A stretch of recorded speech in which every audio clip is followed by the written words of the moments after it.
I am 1,000 feet up in the Network Rail helicopter that goes along monitoring the track and the railways and bridges and other infrastructure. We're flying up the West Highland line. This is amazing. I'm with the Network Rail Air Operations team, who use helicopters attached with thermal and visual imaging equipment to monitor the railway for faults. Today, we're taking a trip up the West Highland line, which is extremely remote, for an inspection of the line that ensures the continuing safe running of the railway. We'll fly up out from Glasgow, past Crianlarich where the line splits, and then continue up to Rannoch Moor. That's a journey which takes a train just under 3 hours, which in a helicopter we can do in about 40 minutes. Based out of Cumbernauld Airport, I'm with our pilot Stephen, Kieran from Network Rail, and our survey specialist Sean, who operates the equipment. My job is to operate the camera systems on board Scotland's Railways helicopter. We survey the whole of Scotland's railway network. Scotland's huge. It is absolutely huge. People just think it's something tacked onto the top of England. It's not. It takes us the same amount of time to fly from here to Inverness as it takes for us to fly from here to London. We're in an AS355 helicopter, also known as a twin squirrel. We strap in, make pre-flight checks, talk to air traffic control, and then Sean has to wait a moment before he can get the camera working. Well, we're just starting engines now. Once the engines are started, Steve will switch the generators on. That allows me to power up the camera system, so I've got to wait for him to give me the nod to do that. So take about 5 minutes to get us all up and running. And then we get underway, with our expecting flight time to be around 90 minutes. We follow the railway, heading west from Cumbernauld back towards Glasgow. We're heading into Glasgow now, along the Edinburgh Glasgow main line, Geoff, so we're going to go to Glasgow Queen Street, and then we'll head to Glasgow Central, and then we'll fly along the Clyde towards the West Highland line. We pass right over Glasgow city centre, allowing us to see Glasgow Queen Street here, and then a close-up of Glasgow Central Station, and then also a great aerial view of subway trains at their Broomloan depot. Scotland has its obvious local commuter trains in cities, and then the long-distance intercity trains between those cities. But for Sean, Scotland has a third type of railway. You also have the rural network, and to me that is I think is one of the most important things in Scotland, because somebody misses a train back in my hometown of Woking to go to London, there's another one in 20 minutes. So they're only ever going to be 20 minutes late. Somebody misses a train on the rural network, or because of an incident, or because of anything, there might not be another one for 2 or 3 hours. That's not your 20 minutes late. That's your hospital appointment missed. That's your interview missed. So we treat all the railways up here from the air operations side as important as each other. Okay, so now what we're doing is we're following the West Highland line up through the hills here. We're heading towards Glen Douglas. We've had a lot of rain over the past 24 hours. We're looking at the railway that though trains are running, what we're actually looking for is anything outside the boundary fence that could affect the railway with a build-up of water. So just keeping an eye both sides of the line just to make sure there's nothing untoward happening or there's no big build-ups of water. The railway isn't in a straight line here. It obviously bends and curves its way through the mountains, and our pilot rigorously follows the path of the railway. Are you doing that on purpose? No, he's following the line. That's fine. So the camera at the front of the helicopter is the Star Sapphire 380 HD. It's not new technology, it's actually quite old. We've had this camera for 12 years. The beauty of the camera is, whereas the police need to read a number plate, we can read the bolt that holds the number plate on there. We can fire a laser to the ground, and what it will do is lock the camera on that spot. It gives us a very, very accurate set of coordinates, which we convert into railway speak. So miles and chains, miles and yards. But from that, we can report back exactly where there is a problem. So this is the West Highland line through the side of Glen Douglas. But actually what we have running through here is the Highland fault line. So what we're looking for is mainly stuff outside the railway that started to move. So there's a track that runs along that sometimes gets washed away with the water coming down the hill. So we don't want that ending up on the railway. So again, it's about looking to see what's going on outside the boundary fence. So if you were down on the track, you wouldn't be able to see up.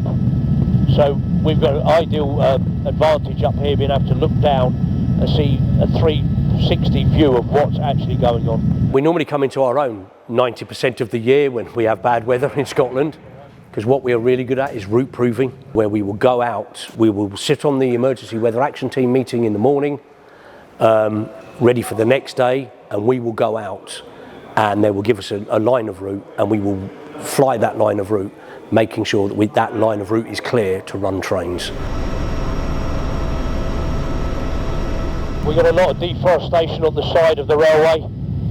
It's a bit of a concern to us because the trees soak up the moisture. Where you take large pockets of them away, it leaves a lot of brush and soil that, again, in heavy downpours of rain, can end up on the track and be washed onto the railway. So it's something we're always mindful of when we're out. We've been in the air for about half an hour. We've reached Korean Larrick Station down below. A first for me is looking out of a helicopter window and seeing a rainbow. That's quite a thing. But we're going to push on up to Rannoch Moor and get up to Rannoch Station, and then we'll turn around then and come back. This is by no means an exaggeration, absolutely phenomenal. So why do they use a helicopter to do this? The beauty of being in a helicopter is we don't actually affect the running of trains. So we can be up there, we can see what's going on, we can report back live from the helicopter straight to control. If there's something wrong, we can get the line blocked from up in the sky. But not only that, the railway industry has always had a very scant resource. And especially in the rural areas of Scotland and even the central belt of Scotland. Our job is to make sure that that scant resource is going to the right place rather than just trotting along trying to find something. We can find it quicker, report it back quicker, more accurate, and get the teams to get out there to get the railway running again. So we're now entering the Horseshoe Pass, so the line goes right the way round and back on itself and comes out the other side of this gorge. So there's a really lovely bridge just in the middle of it, which will come up on your side now, Geoff. So if you think now, if engineers were building this now, they would just build a bridge right the way across in a straight line, rather than hug round, would they? Yeah. Especially when you go further north, where you can't get a loco up there, or the teams are too busy on other lines. You know, and we have found trees across line, we found washouts, we find all sorts of stuff. But again, we report back live from the helicopter as we're doing it, so that control know where they can prioritise teams to. So we're just approaching Bridge of Orkney Station, which is just down here on your side, Geoff. And after Bridge of Orkney, the line will curve round and we head out towards Rannoch Moor and Gorton. Ah yes, Gorton, which we think may just be the most remote abandoned station in the country. So my friend Paul Whitewick will not like me at this point, but I do have to mention this. He makes a fabulous video. He tries to hike out to Gorton Crossing, which is like the most remote abandoned station in Scotland, and he doesn't make it because of the bad weather. And I teased him when I told him I was coming up in the helicopter that I would get to Gorton, albeit, you know, from a helicopter. So we're going to wait when we get to Gorton Crossing. Sorry, Paul. Oh, and then we spot a train which we're rapidly catching up with and will overtake. Can we work out what one that is? Yep. Bridge Station, Bridge of Orkney. Yeah, it's just left Bridge of Orkney heading to Rannoch Moor. Kieran confirms which service it is. So that train is the 1222 from Glasgow Queen Street. It goes all the way to Mallaig at the top of Scotland, or in the West Highlands. Sean zooms in on the train and the track, but not every mission is about track inspection. It depends on what mission we're on. So today's mission is an earthwork survey, because being in Scotland, you get all 4 seasons in half an hour. So it's nice and sunny now, but last night it was pouring with rain. So if we're doing something along those lines, it will be, we're looking for earth slips, trees moving. We're not just looking at the railway, we're looking at what's happening outside the boundary fence, because what happens outside the boundary fence can end up causing us problems, so we're looking for that. If we're doing overhead line surveys, we're looking for hot spots, we're looking for loose bolts, we're looking for anything out of the ordinary. So coming up now is Gorton crossovers. So they'll be on your side, Geoff. It's just there on the screen now. So there's the little blue port cabin. So you've made it to Gorton and your colleague didn't. Gorton is in a very remote location, but strangely this part of the railway does sometimes get trespassers. As you can see, it's a pretty inhospitable place around here, and individuals like to use the railway as a footpath, and we have had incidents of trespassers walking along the line.